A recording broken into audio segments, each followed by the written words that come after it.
მოდელები. მომზადებული იყო საინჟინრო ხაფანგები, საინჟინრო კომუნიკაციები და ასე შემდეგ და ასე შემდეგ. მაგრამ რეალურად ეს ვერაფერი ვეღარ მოხერხდა, იმიტომ იგივე ბატონ გიორგის დავითანხმები, რომ 9-ში აღმოჩნდა, რომ ჩვენი ჯარი დარჩა მართვის გარეშე. და უკვე 10 აგვისტოს, როცა პრეზიდენტმა პრაქტიკულად გამოაცხადა კაპიტულაცია და ეს ბრძანება დილით იყო დაყვანილი ჯარებამდე, იქ რა თქმა უნდა ყველანაირ წინააღმდეგობაზე უკვე საუბარი ზემოდი იყო. მადლობთ, ბატონია, თქვენ და დაგისვათ ეს შეკითხვა. რა უნდა გაგვეკეთებინა? პრინციპში 10-ში დილით სამთენისას პრეზიდენტმა ხელი მოაწერა წინააღმდეგობის შეწყვეტის და ცეცხლის შეწყვეტის შესახებ ბრძანებას. მართალია ჩვენთვის 10-ში საღამოს გახდა ცნობილი ყველასთვის, მაგრამ 10-ში დილიდან გახდით პაციფისტები, ასე ვთქვათ, ხელი აღარ გაუნძრევია არავის. არც ერთ სამხედრო ფორმიანს საქართველოს მე როგორც ვიცი. პრაქტიკულად ყველანაირ წინააღმდეგობა შეწყდა. უნდა სწორედ აი ამის პარალელურად ხდებოდა რუსების წინ და წინ წამოსვლა. ჩვენ მოგდიოდა ყოველ წამს შემზარავი ინფორმაციები, რომ რუსები აი უკვე მივიდნენ გორამდე, გამოცდნენ გორს, მოვიდნენ იგოეთამდე, ასევე მოდიოდა დასავლეთიდან ინფორმაცია, ჩავიდნენ სენაკამდე და ასე შემდეგ და ასე შემდეგ დაიკავეს ფოთი. აი რა უნდა გაეკეთებინა ამ დროს ჯარს, ხელისუფლებას, სახელმწიფოს? მართლაც პაციფიზმში გადავარდა იყო თუ არა გამართლებული ამაზე? პირველი ხა ცოტა შეიძლება არაკორექტულად ჩაგვითვალო მსმენელებმა, იმიტომ რომ ბრძოლის მერე მოშდეს არ აქნევენ ესეთი გამოთქმა არის და თუმცა ჩვენი ამოცანა ხა გაანალიზება ამ მაგრამ მე ჩემ თავს უფლებას მივცემ, იმიტომ რომ პირველი 8-ში დილით ხეზონაც აიღო ჩემგან ინტერვიუ ომის მსვლელობასთან დაკავშირებით. ეს მაშინ 8-ში დილით ეთერული განწყობილება ჰქონდა საზოგადოებას, ხელისუფლებას, ტელევიზიები გვაცნობდნენ, რომ ცხინვალს სრულად ვაკონტროლებთ დაახლოებით 70-მდე სოფელს კიდე, თუმცა ამ სოფლებში 2-3 მოსახლე მოხუცი ცხოვრობდა მარტო რუსიეროვნების, მაგრამ გვაცნობდნენ, რომ ვაკონტროლებთ. 2 საათში 12 საათზე დავორეკე იგივე ჟურნალისტს 8-ში და უთხარი გააუქმა ინტერვიუ დამთავრებულია, უკვე წაგებულია ეს ომი მე. და რა შეიძლება თქვენთვის ამ საათში? გეტყვით.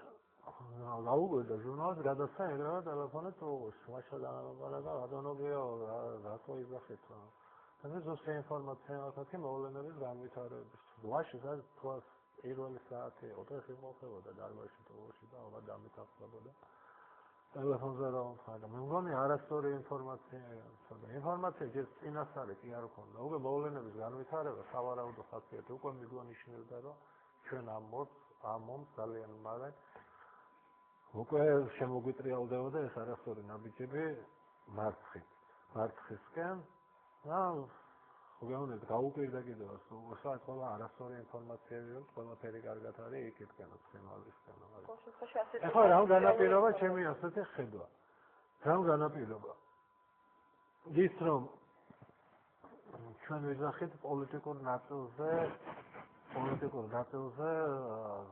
ხინვალის დაბომბვის, მაგრამ გარდა ამისა არის სამხედრო ნაწილით ისო артиლერიის როლის და საერთოდ ოპერაციის წარმართის. ვერანაირად სამხედრო თვალსაზრისით არის ერთ-ერთი ექსპერტი ვერ მეტყვის რა საჭიროებას მოითხოვდა ხინვალის მიმართულებაზე დათხოვის ძირითადი მიმართულების განხორციელება. ეს უკვე არასწორი გადაწყვეტილებაა. ეს თავის მხრივ არის ქვაბული ხინვალის ტერიტორია, მდებარე ტერიტორია. ყოველთვის დათხოვის თავარი დათხოვის მიმართულებას როცა განსაზღვრა, უნდა ივარაუდო უახლოესი ამოცანა, შემდგომი ამოცანა, შემდგომი დათხოვის თავარი მიმართულება საით იქნება. თუ დათხოვის სავარაუდო საბოლოო მიზანი არის ჯავა როკის მიმართულება, მაშინ რატო ითხოვთ ხინვალიდან? ხინვალი პირიქით უნდა დატოვა და სიმაღლეებით უნდა დაიკავო პლატფორმები. რათა მაქსიმალურად რა იყო მთავარი მიმართულება? თქვენ რა შთაბეჭდილება დაგჭათ ისე უბრუნდებით თავარი მიმართულება ჩვენი სამხედრო ოპერაციისას თუ ავიღებთ თუნდაც ანტიტერორისტულ დავარქვევთ ჩვენ გასაიარაღებლად ბანდფორმირებებს, ადამიანად ამორჩეული იყო ძირითადად დათხოვის მიმართულება ხინვალი. რომელიც თავისი გეოგრაფიული მდგომარეობით არანაირ სტრატეგიულ ინიციატივას არ განიჭებს, არანაირ საფუძველს არ წარმატების ხელსაყრელ პირობას არ გიქმნის. ამასთანავე რა საჭირო იყო მაშინ, რატო გადაწყვიტეს ცხინვალზე? აი ხო შენ ამიტომ ვეძახე მე აი ეს თქვენი მოსაზრებას ვით ამასთან დაკავშირებით მე დღეს თქვი ასწორედ ეს მემწესებს ეს ეთყობა მაინც რაღაც გარიგებას რაღაც იმედი მოლოდინი იყო რომ აი ამ დონეზე იყო ხედვა რომ ამ გარიგებით და სამხედრო ოპერაციის იმიტაციით შესაძლებელი გახდებოდა ცხინვალის აღება რაც ნუ მორალური სულიერი თუ საკებია, მაგრამ ნუ თუ ჩვენ ხელისუფლებაში ვერცბიძენ იმას, რომ მხოლოდ ცხინვალის აღება არ იყო ისეთი მონაპოვარი, რასაც შემდგომში თუნდაც შეინარჩუნებდნენ. ხო, ნუ ამას ისე ვთვლი, რომ ნუ ითვლებოდა, რომ მოწინააღმდეგე ამგვარ რეაქციას, მოწინააღმდეგეს ამგვარ რეაქციას არ ითვალისწინებდნენ, თუმცა ამისაც არა მაქვს რატო არ ითვალისწინებდნენ, ორი კვირის ადრე გაკეთებული ლავროვის განცხადება საპირისპიროს მიანიშნებდა, რომ ის აუცილებლად და მიგების შემოფრენა რატომ არ ვიცი ხო ამისაც ცოტა ძნელია ხო თუნდაც იცნობდე რა ენაზე აზროვნებენ რა ენაზე აზროვნებს ის ნაწილი მე უყურებ მოვლენას ჩემი წარეგამოცდილებიდან მე სერია ნანახი მაქვს 93 წელს და თუ ვინმე შედარება უნდა და მესიჯები მოდიოდა რაღაც 93 წელს სად იყავით ხო 90 სანამ არ განიარაღება არ მოხდა სოხუმისა და აფხაზეთის შეიარაღებული ძალები. სანამდე ერთ-ერთი შეტევა ვერ იქნა მოგერიებული, ყველა შეტევა მოგერიებული იქნა და ერთი ნაბიჯი თენგურზე გუმისთაზე არავინ არ გადმოსულა. ანუ ცოტა შედარება არაადეკვატურია. მაგრამ რაც შეეხება თვითონ შეიძლება გაგვეკეთებინა მე გკითხეთ ეს. ევადონა პასუხობთ რა უნდა გაგვეკეთებინა. რამოდენ 8 რიცხვიდანვე აუცილებელი იყო ჯარების გადაწყობა წინახაზიდან გამოყვანა ამ მასიური მასების სამხედრო შენაერთების მასების აუცილებლად უნდა მომზადებულიყო